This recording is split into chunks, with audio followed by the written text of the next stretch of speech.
안녕하십니까. 이순열입니다. 영화 기획 제작 오늘로 벌써 12번째 시간인데요. 지금까지 영화 제작 현장에서 활약하고 있는 영화계 전문가들을 직접 만나서 영화 제작이 어떻게 이루어지는지 살펴보았습니다.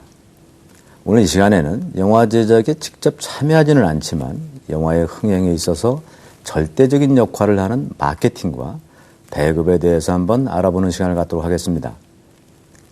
아마 TV를 보시는 대부분의 여러분께서는 극장에 도착하기 전에 어떤 영화를 볼지 미리 마음에 두고 오는 경우가 참 많을 텐데요. 예전과 다르게 극장에 붙어 있는 포스터 앞에서 어떤 영화를 볼지 고민하시는 분들은 이제 아마 많이 줄어든 것 같습니다. 왜냐하면 대부분의 관객들은 활발한 영화 마케팅을 통해서 영화가 개봉하기도 전에 미리 영화에 대한 수많은 정보를 접할 수 있기 때문이죠. 영화는 예술인 동시에 산업이기 때문에 작품성뿐만 아니라 이윤 창출도 매우 중요한 일일 것입니다.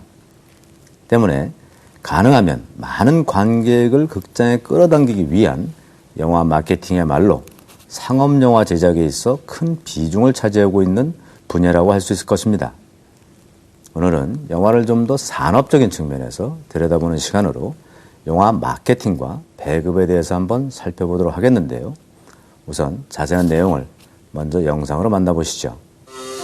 상업영화에 있어서 가장 중요한 목표는 흥행성에 있다. 수많은 관객을 극장으로 끌어당기기 위해서는 작품성뿐만 아니라 마케팅과 배급이 중요한 변수로 작용하고 있다. 수많은 관객을 사로잡기 위해서 영화를 매력적으로 포장하는 영화 마케팅.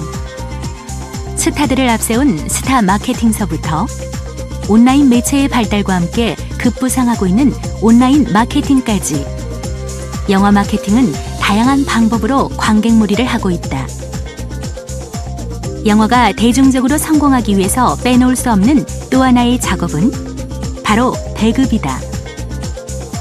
가능한 한 많은 개봉관을 확보해 관객과 만나기 위해 진행되는 배급은 영화의 특성에 따라서 그 전략이 달라진다. 오늘 이 시간에는 영화의 흥행에 막대한 영향을 끼치는 영화 마케팅과 배급에 대해 살펴보기로 한다. 네, 얼마 전까지 한국 사회에 있어서 최대 화두는 바로 소통이 아닐까 싶은데요. 상업영화에 있어서도 관객과의 소통이 변하지 않는 주요 화두라고 할 수 있습니다. 물론 다 그런 건 아니지만 관객과의 소통이 성공적으로 이루어졌다고 하면 소위 흥행영화라고 부를 수 있는데요. 영화가 흥행이 되기 위해서는 물론 탄탄한 이야기와 연출력이 녹아든 작품의 완성도가 첫 번째로 중요하겠지만 영화의 얼굴인 영화 마케팅의 영향력은 무시할 수 없는 것이죠. 특히 영화계에서는 개봉 일주일 동안의 관객동원 숫자는 마케팅 전략에 달려있다는 말이 있을 정도로 영화 마케팅과 흥행은 밀접한 관계에 있다고 볼 수 있습니다. 보통 영화 마케팅 하면 영화 제작 후에서야 진행이 되는 것으로 알고 계신데 영화 마케팅의 중요성이 점점 부각됨에 따라서 영화 촬영 전 단계, 즉 프리프로덕션 단계에서부터 영화 마케팅은 치밀하게 계획되고 준비되는 것입니다. 또한 영화 마케팅에 투자하는 비용도 이제는 제작비 중에서 많은 부분을 차지하고 있는 것이죠. 영화 마케팅은 영화 제작과 마찬가지로 시대의 트렌드를 파악하는 것이 중요한데요. 한 편의 영화를 매력적으로 포장해서 대중에게 어필하기 위해서는 변화무쌍한 관객의 성향과 시장의 흐름을 잡아내는 것이 우선적으로 요구되는 것입니다. 영화 마케팅은 한 편의 영화를 제작하는 것만큼이나 많은 에너지와 전략이 필요한 작업이라 할 수 있겠습니다. 그럼 여기서 영화 마케팅에 대한 자세한 내용을 영상으로 먼저 살펴볼까요?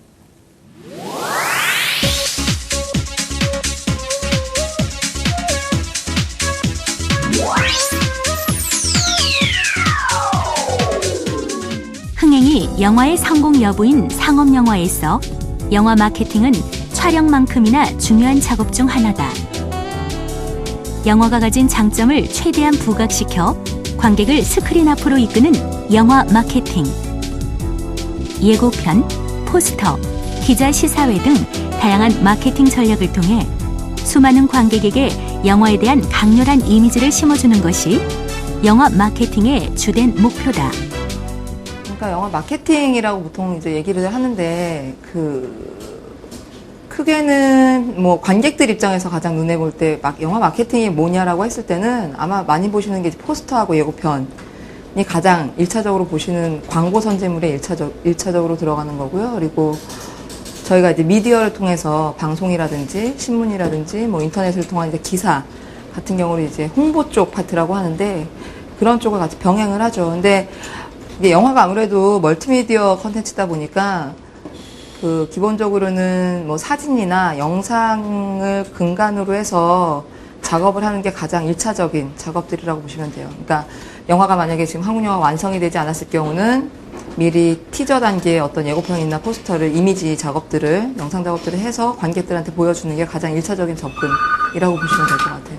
그러니까 마케팅 전략을 짜는 단계를 이제 기획 단계부터 시작이 되는데 시나리오가 딱 이제 감독님이 시나리오를 주시면 그걸 이제 내적으로 분석을 들어가면서 스왓 분석이라는 걸 저희가 하게 돼요. 그래서 말 그대로 스트렝스, 위크니스, 그다음에 오퍼튜니티, 그다음에 스트레스니라고 해가지고 이 영화가 가지고 있는 내적으로 가지고 있는 강점과 약점은 무엇이냐. 그리고 이제 뭐 다른 경쟁작들이나 그리고 그런 기타 외부적인 상황들에 있어서의 우리가 가져갈 수 있는 기회 요인은 무엇이고 위험 요인은 무엇이냐. 그래서 저희가 표를 그렇게 해서 만들거든요. 그래서 거기서 기본적으로 이제 마케팅을 이제 기획을 저희가 출발을 하는 것 같아요. 그래서 그 안에서 강점과 그리고 그 안에서 외적인 기회 요인을 저희가 극대화시켜서 마케팅 컨셉을 저희가 뽑아내요.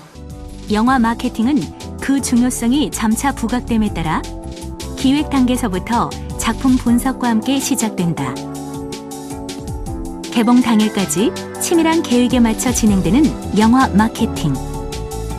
특히 영화 마케팅은 시기에 따라 적절한 마케팅 전략을 펼치는 게 중요하다. 그러니까 사실 영화에 따라 다른데요.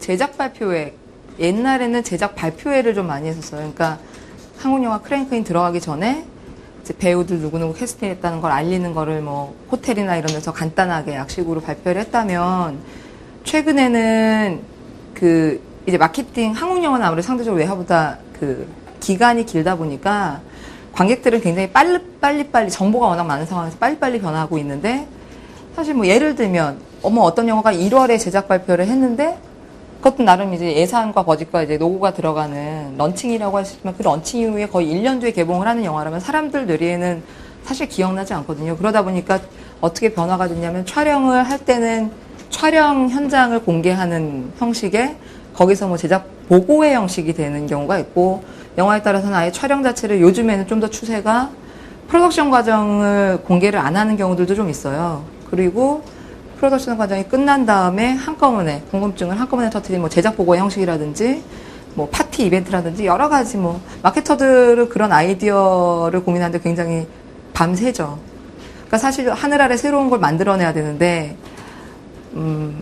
많이 있을 것 같지만 또 비슷비슷한 아이디어를 계속 반복이 되기 때문에 남들보다 새로워야 되고 마케팅에서는 그리고 무엇보다 최초나 색다름 같은 게 굉장히 중요한 포인트라서 그런 것들이 아이디어를 점점 많이 넣게 되는 것 같아요.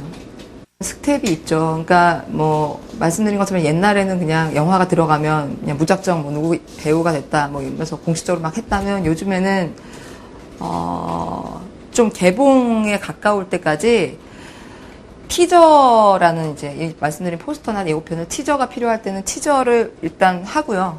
일단 티저 선제들을 이제 보여주고 그리고 이제 촬영 기간이 끝날 즈음에 이제 이런 영화를 만들었다라는 제작 보고회 형식의 어떤 이벤트성을 한번 하고 그때부터 본격적인 이제 런칭이 들어가죠. 그때부터는 이제 영화가 완성이 됐으니 완성된 영화를 가지고 본 포스터나 물론 포스터는 영화를 가지고 만들 수 있는 건 아니니까 다시 촬영을 하겠지만 본 예고편을 이제 만들어서 그게 가장 키가 되는 그 영상이 되겠고요. 그 작업들을 하고 그 이후에 지금 말씀하신 보도자료 같은 경우는 이제 어디 들어가냐면 그 사실은 영화 촬영에도 1차 보도자료, 뭐 2차 보도자료, 어떤 영화는 3차 보도자료까지 가는데 어쨌든 파이널 보도자료 같은 경우는 영화 개봉 한 달 전쯤에 언론 시사를 준비하면서 이 영화가 지금까지 가져온 모든 정보를 총집합해서 가는 형식이고 뭐 광고물의 입장에서 보면 티저를 보여주고 개봉에 한 2달 전쯤, 보통 영화 사이즈면 2달 전쯤에 이제 본 예고편과 본 포스터를 릴리즈를 하죠. 그리고 나서는 본격적으로 배우 인터뷰가 들어가고, 광고가 들어가고, 그다음에 저희가 이제 업체들과 같이 하는 공동 프로모션이라고 하는 것들이 작업이 되죠. 그러니까 개봉 한 2달부터 그러니까 빨리 하면 2달 전부터, 요즘에는 한 달 싸움도 많이 하고요. 시대의 트렌드가 변화됨에 따라 영화 마케팅에도 많은 변화를 가져다 주었다. 인터넷을 통해 신속하게 정보를 처리하는 대중의 흐름에 발맞춰 최근 영화 마케팅 전략은 온라인 매체를 중심으로 펼쳐지고 있다. 뭐 예고편에 광고를 집행한다든지 홍보를 진행한다든지 온라인 광고를 집행하고 뭐 프로모션을 통해서 뭐 코 프로모션을 진행한다든지라는 것들 이제 마케팅 실행 단계라고 저희가 보통 이제 표현을 하고 진행을 하는데요. 요즘에는 약간 물량의 시대인 것 같아요. 그러니까 뭐 정말 다양한 마케터 분들이 계시고 이거는 어떻게 보면 이제 철저히 제가 경험한 기준에서 말씀드리는 걸 수도 있는데요. 광고 싸움이 점점 심해지고 있다는 생각이 들어요. 그리고 그 예전에는 워낙 그런 기자님들이나 그러니까 어쨌든 총 프레스 쪽에 저희가 전달할 수 있는 툴이 이렇게 뭐 그때 당시엔 제가 이제 마케팅을 하지 않았지만 팩스로 전달을 한다든지 직접 방문을 해서 보도자료를 전달을 한다든지 이런 것들이 되게 많았었는데 지금은 그냥 온라인에 메일링으로 이제 전체적으로 저희가 릴리즈를 하면 바로바로 기자님들이 이제 실시간으로 그거를 받을 수 있으시고 그리고 저희가 예를 들어 뭐 영화를 본격적으로 시작합니다라는 제작 발표를 했었을 때 알아서 이제 프레스분들이 오셔서 영상을 찍어가시고 사진을 찍어가시기 때문에 예전에는 저희가 뭐 사진을 찍어서 드려야만 그 사진을 가지고 기사를 쓸 수 있었다면 이제는 저희 도움이 크게 없어도 기자님들이 실시간으로 특히나 이제 온라인 매체 기자님들은 그런 것들에 대해서 굉장히 실시간으로 진행이 되고 있고 하다못해 제작 발표에조차도 그 실시간으로 저희가 온라인에서 진행할 수 있는 방식도 있거든요. 그렇게 그 진행했던 영화들 사례도 있고요. 그래서 굉장히 속도가 빨라진 것 같고요. 전반적으로 모든 피드백이 그래서 그만큼 관객들 그리고 특히나 이제 보통 영화를 가장 많이 접하는 사람들이 아무래도 온라인 네티즌들의 그런 입소문에서 퍼진다고 생각이 들 만큼 저희가 또 인터넷에 굉장히 많이 강국이잖아요. 저희 나라가. 그래서 모든 것들이 인터넷 중심으로 돌아가다 보니까 저희가 줄 수 있는 정보도 굉장히 빨리 전달이 되고 그만큼 관객들이 이 영화를 인지하고 그 다음 또 뭔가 핫이슈를 기다리는 그 텀이 점점 짧아지는 것 같아요. 그러니까 마케팅을 하는 사람으로서 약간의 또 스트레스를 받는 것이 업데이트를 계속 해줘야 되는데 그것들이 굉장히 텀이 짧아지고 있다는 거예요. 그러니까 뭐 그런 얘기를 저희가 해요. 광고 예고편 하나 나온다. 그거 일주일 만이면 내린다. 그럼 그 다음에 뭘 보여줄 것이냐. 그 다음에 또 뭘 보여줄 것이냐. 홍보 기사는 더 해요. 그러니까 보도자료 저희가 보내면 뭐 한 제작 발표회를 저희가 이번에 했었고 너는 내 운명도 되게 독특하게 제작 발표를 해서 성공적으로 했었으나 맥시멈 기간은 일주일이었어요. 이번에 멋진 하루 같은 경우는 한 3일을 가더라고요. 근데 이제 그렇게 되면 또 시들어지는 거예요. 그럼 저희는 뭔가 영화에 대해서 또 다른 모습을 계속 업데이트해서 보여줘야 되는 거죠. 그리고 뭐 많은 사람들이 궁금해하고 그리고 마케터들도 그런 것들 그러니까 어떤 매체를 통해서 홍보나 광고를 해야 효과가 있느냐라는 그런 자료 조사를 많이 해보면 역시나 온라인이 1위고요. 그리고 이제 TV 공중파, 케이블 그 순으로 가더라고요. 그래서 많은 매체가 있긴 하지만 굉장히 인터넷에 몰려있다라는 생각이 많이 들고요. 그런 지금의 상황이 옳다 그르다라는 얘기는 아직까지 지금 하기에는 되게 이른 것 같고요. 좀 약간 근데 편중되어 있다라는 생각은 들긴 들어요. 영화 마케팅의 목표는 영화가 가지고 있는 매력 포인트를 최대한 살려 관객의 호기심을 자극하는 데 있다. 특히 출연 배우들이 톱스타인 경우에는 스타 마케팅으로 관객을 사로잡는 것이 일반적이다. 한국 영화의 톱스타인 전도연, 하정우가 출연한 것만으로도 화제를 모은 영화 멋진 하루. 이 영화는 두 스타들의 매력을 충분히 돋보이게 만드는 전형적인 스타 마케팅을 펼치고 있다. 또한 헤어진 연인의 재회라는 독특한 설정을 살린 것이 특징이다. 헤어진 연인의 어쨌든 재회로 이 영화가 하루 동안 일이 벌어지는 얘기인데 마지막에 둘이 약간 감독님 이제 열린 결말로 이 둘이 뭐 손을 잡고 연애를 다시 시작한다라는 결말을 주신 것도 아니고 마지막 엔딩 장면에 두 사람이 처음 만났던 그런 느낌으로 영화가 끝이 나요. 그런데 그걸 보면서 얘네들이 뭔가 잘 됐으면 좋겠다. 혹은 헤어진 그 아이는 뭘 하고 있을까라는 거에 대한 궁금증을 느낄 수 있겠다라는 그 한 문장으로 출발을 하게 된 거예요. 그래서 이제 저희가 그 굉장히 독특한 설정, 기존의 영화들과는 되게 다른 보통 만남을 하고 사랑을 하고 이별을 했다가 어떤 사건이 있어서 다시 재회를 하고 끝나는 기존의 로맨틱 코미디나 멜로와는 다르게 이 영화는 헤어진 연인이 다시 만난다부터 설정이 시작이 되거든요. 그 독특한 설정이라는 가장 큰 저희 영화의 강점을 최대화시킨 거죠. 그래서 그냥 두 사람이 만났다로 끝나는 것이 아니라 얘네 둘이 뭔가가 두 번째 로맨스가 이루어질 수 있겠구나.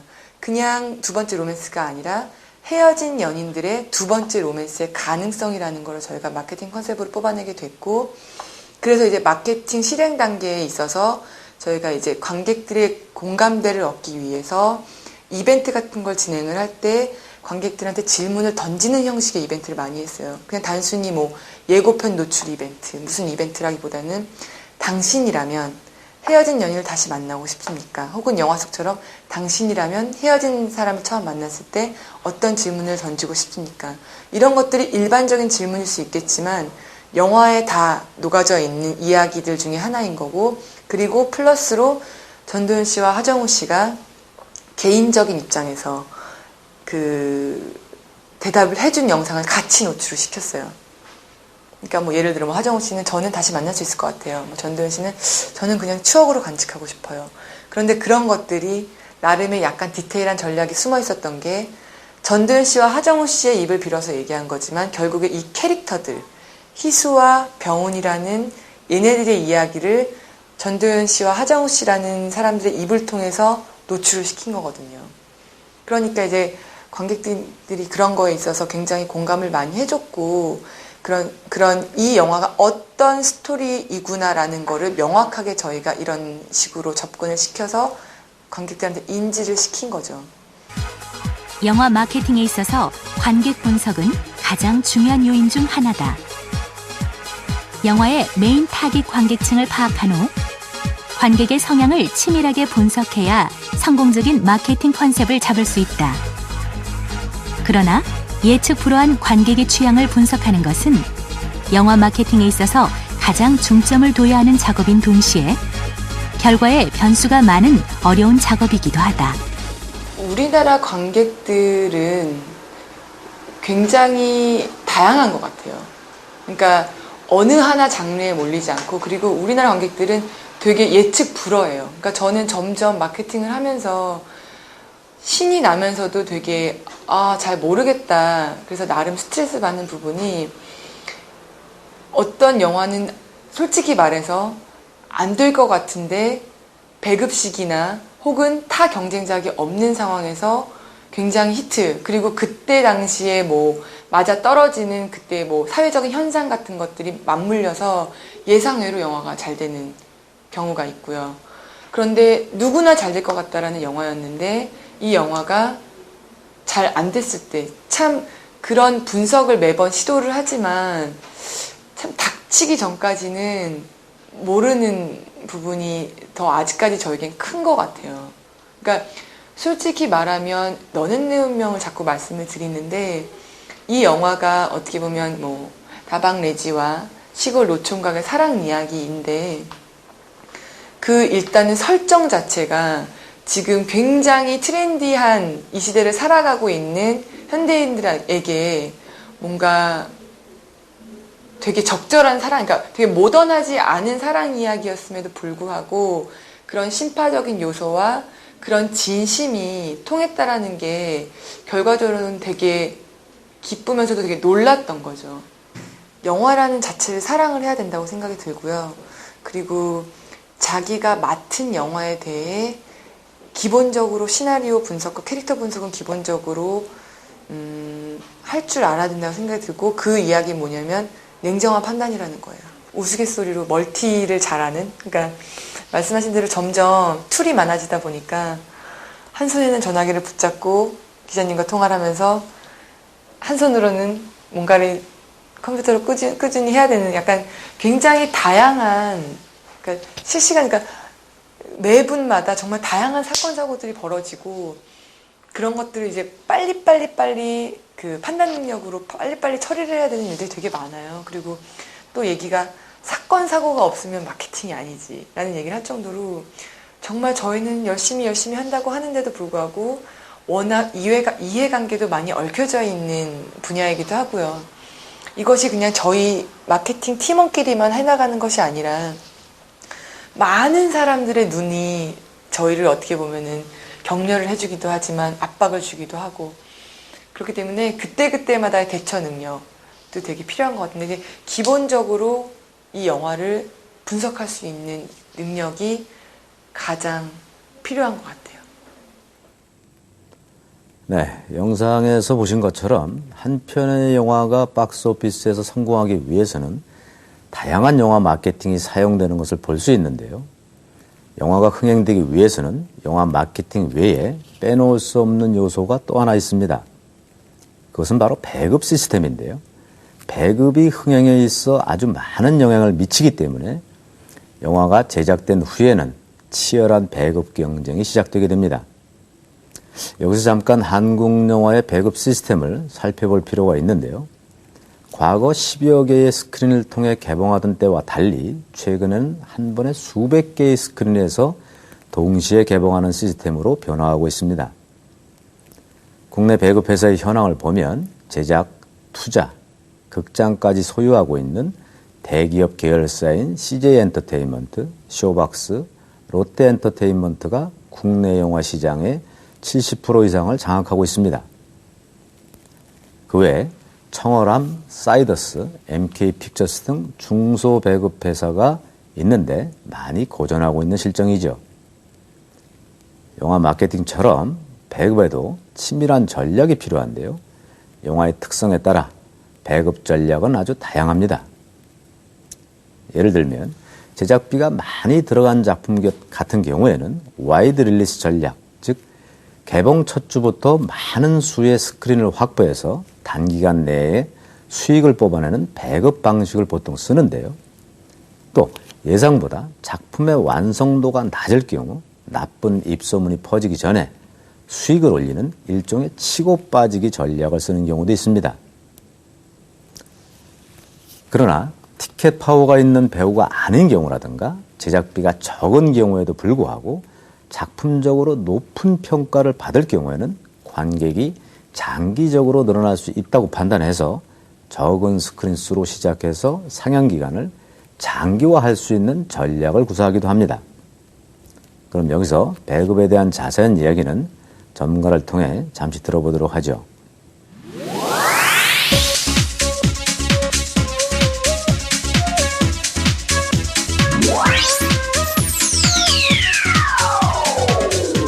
한국에서 제작된 영화 내지는 해외에서 수입된 영화를 극장에서 만날 수 있도록, 관객들이 만날 수 있도록 극장에 공급하는 일이 제일 기본적인 일입니다. 그렇지만 실질적으로 배급사의 그 중요한 역할은 투자한 영화, 그 다음에 수입한 영화가 극장이든 TV든 케이블이든 여러 경로의 판권을 가용할 수 있는 여러 경로의 그 경로를 통해서 수익을 창출하는 역할이 가장 큰 역할이라고 할 수 있겠습니다. 국내의 경우에는 그 극장의 체인을 소유한 회사와 영화를 제작, 투자하고 수입하는 회사가 같은 회사인 경우가 많습니다. 그런 경우는 자기 영화의 수익을 극대화시키기 위해서 상대 영화의 그 배급이나 극장 상영관을 이제 결정함에 있어서 좀 뭐랄까 실력 행사를 한다고 할까요? 뭐 실력 행사라고까지는 그렇지만 자기가 투자하고 자기 회사가 수입한 영화에 대해서 좀 힘을 주게 되는 경우 실제로 극장 관객의 선호도와 상관없이 그 상영관이 배치가 되는 경우들이 종종 있습니다. 그런 경우 중소형 배급사, 그러니까 극장을 소유하지 못한 배급사들은 상대적으로 좀 경쟁에 좀 열의에 쓰게 되는 경우들이 종종 있습니다. 이제 그럴 때가 가장 애로사항이 크고요. 그다음에 그 외화 같은 경우는 사실 영화의 스토리나 여러 가지 내용들이 참 좋고, 뭐 한국 영화도 마찬가지입니다만 스타급 캐스팅이 되지 않았을 때에 실질적으로 관객들이 정말로 볼 수 있고, 혹은 저 입장에선 굉장히 관객들이 즐거워할 만한 영화인데도 불구하고 탑 캐스팅이 못 됐다거나 그런 환경적인 부분 때문에 본질의 그 영화의 즐거움에 접근하지 못하는 경우들, 그러니까 관객들이 영화의 본질을 이해하기 이전에 관문에 있어서 탑 캐스팅이나 이런 호기심거리들이 좀 부족한 경우에 관객들을 만날 수 있는 그런 기회나 조건들이 형성이 잘 안 되는 것들이 제일 애로사항이라고 할 수 있습니다. 물론 그런 부분에 있어서 저희가 적극적으로 홍보를, 영화의 이 좋은 스토리, 그다음에 이 영화로서 관객들이 느끼게 되는 감동과 뭐 어떤 가치관 이런 것들을 홍보를 통해서 적극적으로 이제 관객들에게 제공하고 많은 정보를 제공하고 그런 방법들을 취하고 있죠. 그래서 뭐 여러분들이 보시기에 이제 뭐 인터넷이나 TV나 이런 쪽에서 어떤 영화에 대한 광고를 많이 접하시게 되는 이유, 그 다음에 영화 채널 소개하는 프로그램 등등에서 그 영화에 대한 소개가 좀 진지하게 나갈 수 있도록 노력하는 것, 그 다음에 어느 경로든 하여튼 관객들이 영화에 대한 정보를 접할 수 있는 모든 경로를 동원해서 실질적으로 영화가 갖고 있는 가치 같은 것들을 전달하기 위해서 노력하고요. 네, 그게 제일 많은 부분입니다. 배급은 크게 투자 배급과 배급 대행으로 나뉜다. 투자 배급은 제작비의 상당 부분을 투자하여 작품 제작에서부터 배급사로서 관여하여 배급을 하는 경우를 말한다. 배급 대행이란 제작비 전액을 투자사가 집행하고 단순히 배급 의뢰에 의해 배급 비용을 약속하고 배급하는 경우를 말한다. 굉장히 배급을 열심히 했는데 좀 소기 성과를 내지 못했던 경우는 제 기억에는 옛날에 그 월드컵 때가 있었어요. 예, 그때는 저희가 극장에 그 영화를 공급을 할 때 그때 당시 저희는 뭐 우리나라 축구가 그 정도까지 이렇게 큰 뭐 성과를 얻어낼지 모르고 일반적인 배급 날짜를 정해서 데이팅을 하고 극장에 이제 개봉을 했는데, 뭐 한 해 한 해 넘어가면서 국내에서의 젊은 사람들, 특히 이제 영화를 많이 보는 주요 관객층들이 축구에 열광을 하다 보니까 굉장히 재미있고 좋은 영화들이 그때 당시에 많이 나왔는데 관심을 좀 받지 못해서 좀 어려웠던 경우가 있어요. 어떤 영화? 그때 뭐 레지던트 이블이나 뭐 소림 축구 같은 것들, 뭐 되게 아기자기하고 좋은 영화들, 그 외에 또 큰 영화들도 많았고 했는데, 그때 사람들의 관심은 영화 쪽보다는 굉장히 다른 쪽에 관심들이 많았어요. 그래서 그 영화를 배급하다 어려운 부분은 이게 영화도 사람의 그 즐거움을 주는 흥미거리고, 사회에서 일어난 여러 가지 일들도 흥미거리가 된다 그러면 그것이 어떤 때 같이 동시다발적으로 일어나면 영화에 대한 관심도가 굉장히 낮아지는 기간이 있어요. 그럴 때 좀 저희가 노력하는 거에 비해서 성과를 못 넣는다는 느낌을 많이 가질 때도 있고요.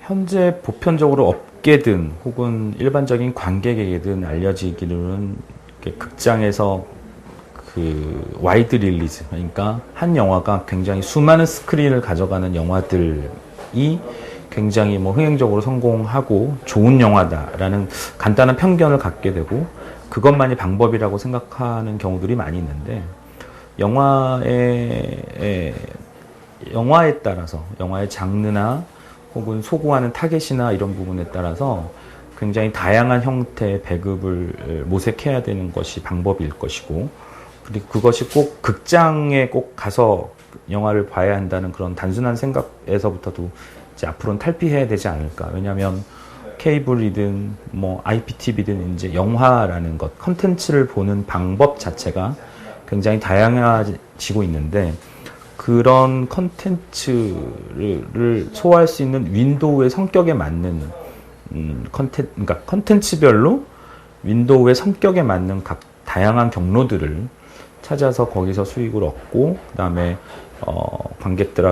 관객들과 접할 수 있는 그런 기회들을 많이 만들어내는 것 이런 것들이 앞으로 나가야 될 방향이라고 생각하는 거죠. 그러니까 국내에서 여러 가지 시도들을 많이 하고는 있었지만 대부분 그냥 극장에서 와이드 릴리즈 하는 그 자체가 결국 보편화되고 그렇기 때문에 영화의 다양성이라는 부분에 대해서 굉장히 그런 손해를 받은 적이 많은데 아마 앞으로 나가야 된다고 하는 방향이라고 한다면 여러 가지 윈도우의 성격에 맞게 컨텐츠의 성격에 맞게 관객들을 만나고 수익을 끌어낼 수 있는 여러 가지 방법들을 모색해야 되는 것 그것이 이제 배급사가 끝까지 이제 추구해야 될 방향이라고 생각합니다. 종종 관객 여러분들께서 요즘 극장에서 볼 수 있는 영화가 다소 한정되어 있는 거 아니냐라고 말씀하시기도 하는데요. 관객 여러분들이 극장에서 보다 다양한 영화를 관람하기 위해서 지금보다 치밀한 배급 전략이 실행되는 것이 중요하다고 할 수 있습니다. 배급에 대해서 정확히 이해하기 위해서는 배급의 가장 중요한 파트너인 극장 현황에 대해서 한번 살펴볼 필요가 있는데요. 한국 극장 시스템의 가장 큰 변화는 90년대부터 대부분의 단일관 형태인 극장들이 외국처럼 멀티플렉스 극장 형태로 바뀌게 된 것입니다. 이른바 멀티플렉스 시대를 맞아 예전에 전성기를 누렸던 종로의 극장들이 점점 사라지게 되었는데요. 옛 추억의 향수가 묻어있는 극장들이 점점 폐관되는 것은 아쉬운 일이지만 멀티플렉스 극장은 관객들의 관람 환경을 개선해서 잠재되어 있던 많은 관객들을 극장으로 불러들여 국내 영화 시장을 성장시키는 데 일조를 한 것은 사실입니다. 하지만 이러한 긍정적인 역할 이면에는 멀티플렉스의 심각한 병폐 또한 나타나고 있는 현실인데요. 역대 최고 흥행 영화인 괴물 이후로 해마다 불거지는 스크린 독과점이 멀티플렉스의 좋지 못한 기능으로 지적되고 있습니다. 멀티플렉스 시스템은 동전의 양면처럼 긍정적이고 부정적인 기능을 동시에 가지면서 한국 영화 산업에 막강한 영향력을 끼치고 있는 것이죠. 그럼 여기서 극장 관계자 이야기를 한번 들어보도록 하겠습니다.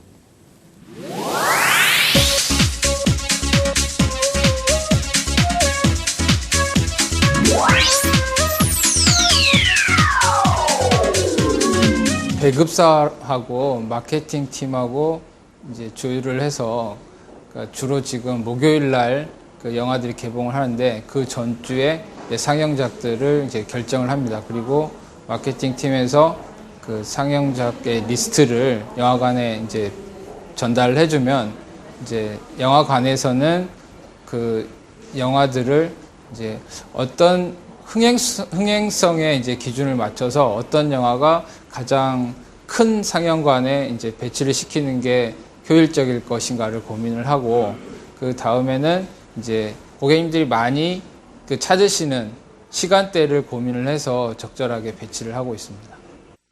영화관에서 뭐 일하는 사람으로서 저희가 영화관을 운영을 하는 데 있어서는 흥행성이 가장 첫 번째 고민 요소입니다. 그래서 영화 관람 고객님들께서 외화를 많이 찾으시면 당연히 외화 위주로 그 영화들을 편성을 하게 되고 또 반대로 한국 영화를 찾으시는 분이 훨씬 많으시면 한국 영화 위주로 이제 편성을 하게 되는 거죠. 저희가 의도적으로 외화 위주로 편성을 한다든가 한국 영화 위주로 편성을 하다든가 이런 일은 없어요. 그렇기 때문에 그런 말씀을 하시면 조금은 이제 서운한 면도 있는데 그렇지만 이제 스크린 쿼터라는 제도 안에서 움직이다 보니까 그 한국 영화의 그 최소 의무 상영 일수는 그 정확하게 맞춰가지고 지금 운영을 하고 있습니다. 1997년 멀티플렉스의 등장으로 극장가는 새로운 전환기를 맞게 된다. 대기업에서 새로운 성장 산업을 미디어 콘텐츠 산업으로 설정. 보다 효율적으로 콘텐츠를 유통시키기 위한 대안으로 시작된 멀티플렉스는 현재 대중적인 문화 공간으로 자리 잡았다. 한마디로 멀티플렉스의 장점을 얘기한다면 원 소스 멀티 엔터테인먼트라고 할 수 있습니다. 즉, 한 곳에서 다양한 영화들을 선택해서 보실 수가 있고, 또 한번 영화를 관람하러 나오셔가지고 가족들과 함께 레스토랑에서 식사도 하실 수 있고, 연인과 함께 커피숍에서 대화를 나눌 수도 있고, 이렇게 여러 가지의 그 즐거움을 같이 느낄 수 있는 그런 편리성이 있죠. 그리고 지금 멀티플렉스들이 많이 생겨나면서 시설도 굉장히 좋아지고 있고, 거기에 더불어서 어떤 서비스도 더 다양한 서비스들이 많이 개발이 되고 있어요. 그리고 멀티플렉스 영화관에 오시면 이제 각종 신용카드 등을 통해서 할인을 받으실 수가 있죠. 그래서 지금 대한민국에 있는 어떠한 문화 공간에 이게 비교를 해서 보자면 멀티플렉스가 가장 저렴하면서도 가장 큰 그 만족을 느낄 수 있는 그런 문화 공간으로서 자리를 매김해 나가고 있다고 봅니다. 관객에게 편리성과 영화에 대한 다양한 선택권을 제공하는 장점을 가진 멀티플렉스 극장. 그러나 인기 높은 영화를 위주로 상영하면서 작은 영화들이 설 자리를 점점 잃어가고 있다는 일부의 지적도 있다. 예술 전용 상영관을 운영하고 있습니다. 그래서 작품성은 좋지만 그 많은 관람객들한테는 관심을 못 받는 그런 작은 영화들도 그런 아르떼를 통해서 그런 고객님들한테 그 영화들을 선보이고 있고요. 이게 하나의 큰 대안이 될 수도 있고, 그리고 또 하나는 이제 영화제들을 통해서 그런 어떤 좀 고객님들이 많이 이렇게 몰리지 않는 그런 비수기 시즌에 그 영화제에서 다양한 영화들을 그 관람객들한테 이제 선을 보이는 그런 움직임들이 대안이 될 수 있을 거라고 생각하고 있습니다. 네, 지금까지 영화 마케팅과 배급 그리고 극장 시스템까지 한번 살펴보았습니다. 아무리 좋은 기획과 치열한 노력으로 영화가 만들어지더라도 관객과의 만남이 제대로 이루어지지 않는다면 무용지물로 돌아가겠죠. 관객 여러분들이 다양한 영화를 즐길 수 있도록 영화 마케팅과 배급 시스템에 지금보다 더 다양한 전략이 시도되어야 될 것입니다. 여러분께서는 요즘 매체를 통해 한국 영화의 위기론을 심심치 않게 들으셨을 겁니다. 위기를 돌파하기 위해서 한국 영화계에는 지금 새로운 방법을 모색하고 있는 여러 가지 움직임이 나타나고 있는데요. 지금까지 한국 영화의 성공이 극장 의존도가 높았다면 앞으로는 부가판권 시장을 확대해야 한다는 목소리가 높습니다. 원소스 멀티 유스라는 말과 같이 DVD나 TV, 위성, VOD, 케이블, 항공, 철도 등에도 상영 권한을 판매하고 그 밖에 영상, 소설, 게임, 애니메이션, 머천다이징 등으로도 시장을 확대시킬 수 있기 때문이죠. 또한 배용준, 이병헌과 같은 한국의 스타들이 한류 바람을 불러일으켜 한국 영화가 해외에서도 인기리에 상영되었듯이 가까운 동남아시아를 거점으로 미주나 유럽 시장까지 넓혀나가는 수출 시장 또한 무시할 수 없겠죠. 이러한 부가판권 시장의 확대로 영화 산업이 성장해야 함에도 불구하고 한국 영화 시장이 침체기를 벗어나지 못하는 데에는 또 다른 이유가 하나 있습니다. 다양한 매체를 통해 발생해야 하는 매출이 바로 불법 다운로드로 인해서 양성화되지 못하고 있기 때문이죠. 정부의 느슨한 대응과 저작권에 대한 불감증 등으로 인해서 심각한 지경에 이르게 된 것입니다. 최근 영화계에서는 스크린 쿼터까지 반토막 난 상태에서 더 이상 물러설 곳이 없다는 심정으로 불법 다운로드에 대한 정부의 강력한 대책과 처벌을 요구하고 있습니다. 빠른 시간 내에 불법 행위로 이익을 챙기는 범법자들이 사라지고 저작권의 정당한 권리를 인정하는 성숙된 문화의식이 자리 잡기를 기대해 보도록 하겠습니다. 다음은 영화를 만드는 사람들의 이야기, 인사이드 무비 함께 보시죠.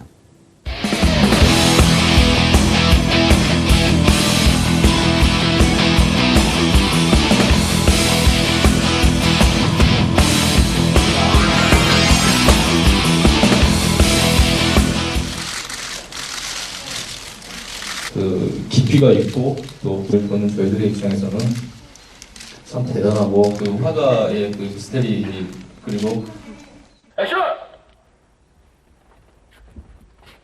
감독 입장에서는 사실 나쁘진 않았습니다. 관심을 끌기 위한 끌고 있구나, 모두가 기대하고 있구나, 뭐 그런 얘기들에서 나쁘진 않았는데 이 얘기가 점점 더 그쪽에 대한 그 기대심들이 점점 높아가니까 저희들의 본질은 김민선 씨의 뒤태 그리고 정사 장면 그게 미인도의 다가 아닌데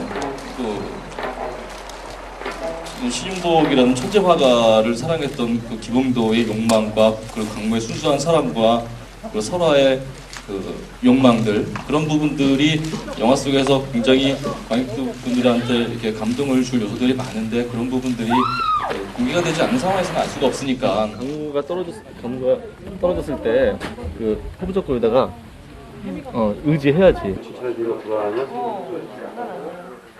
그동안 제가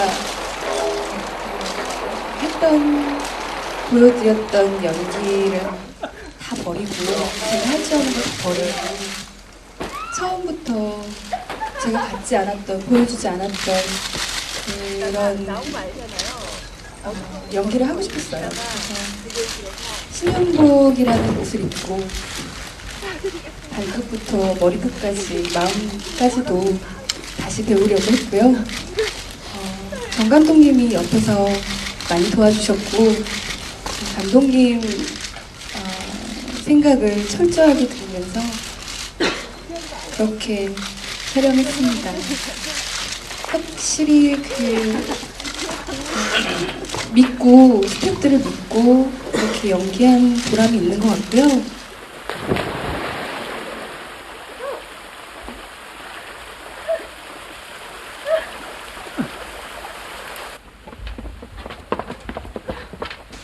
아까도 얘기하신 것처럼 씨름이나 제가 액션을 했던 부분에 대한 에피소드라기보다 제가 액션 때도 그렇고 액션에 대해서 미리 드라마 연인 때서도 그렇고 서울 액션쇼에서 액션을 생각해 보는 그런 부분에 있어서 좀 수월하게 얘기를 할 수 있어서 좀 더 쉽게 배웠던 것 같고요. 씨름 자체는 그게 김홍도의 씨름도를 재현을 하는 그림에 있어서 조금 씨름에 대한 어떤 부분을 크게 묘사할 수는 없었죠. 그 부분을 많이 그냥 따라하는 부분에 그쳤었던 거고, 그리고 아까도 이승훈 PD님이 얘기하신 원래 말을 같이 타는 부분에 대해서 연습을 같이 했었었는데 말을 타면서 제가 앞에 타느냐 제가 뒤에 타느냐 갖고 이제 그런 포지션적인 부분에서도 생각을 많이 하면서 얘기를 했었는데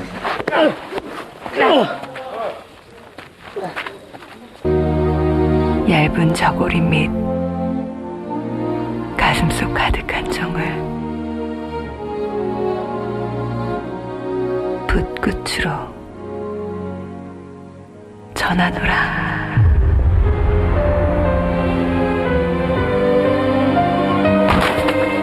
물이 줄줄 흐르는 여인의 누가 봐도 추잡하고 음험한 마음이 한눈에 드러나는 그림입니다.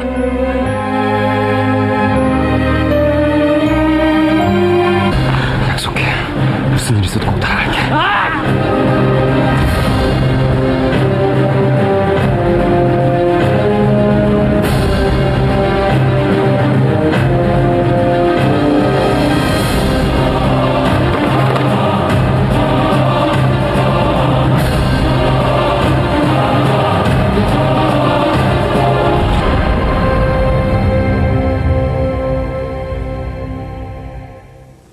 네, 오늘 이 시간에는 상업영화의 성공에 있어서 중요한 역할을 담당하는 마케팅과 배급에 대해 살펴보았습니다. 물론 좋은 영화는 영화 촬영 현장의 분위기와 영화를 만드는 사람들의 재능과 노력에 따라 좌우되겠죠. 그러나 한 편의 영화가 관객을 만나서 성공적으로 소통하기 위해서는 영화 제작 후에 치밀한 산업적인 전략이 필요하게 됩니다. 요즘 한국 영화의 다양성이 부족한 데에는 마케팅과 배급 시스템에 거품이 너무 많이 낀 거 아니냐는 지적이 있기도 한데요. 지금보다 좀 더 새롭고 다양한 마케팅과 배급 전략이 사용돼서 대작 영화에서부터 작은 영화에까지 관객 여러분들이 다양한 영화를 누릴 수 있는 활기찬 극장 환경이 조속히 이루어졌으면 하는 바람입니다. 다음 이 시간에는 독립영화 제작에 대해서 한번 알아보는 시간을 갖도록 하겠습니다. 그럼 다음 시간까지 안녕히 계십시오.